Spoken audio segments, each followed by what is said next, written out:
This Friday, 28th August, marks exactly 6 months since the US and Israeli war in Iran started. If you look at the streets of Tehran today, the anger is clear. Huge signs on busy streets and tall buildings call for revenge. Some demand the death of the US president. Since July, giant billboards have shown Donald Trump in a coffin. The message, written in English and Farsi, simply says, "We killed Trump." Today, at the 6-month mark, the war is stuck. The daily bombings have paused, but there are no peace talks. Instead, the fight is hurting the global economy. Oil ships moving through the Strait of Hormuz have almost completely stopped. Months of US strikes have crushed Iran's economy and ruined its navy and air force.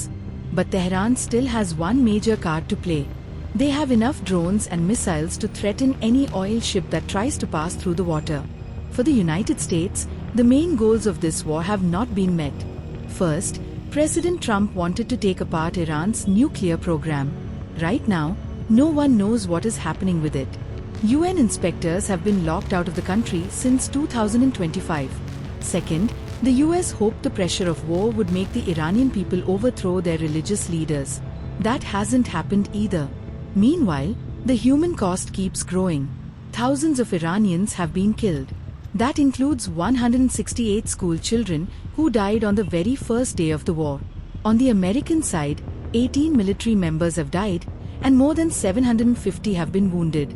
6 months in, a ruined military, the same leaders in power, stopped oil ships, and thousands of lost lives. And still, there is no clear end in sight.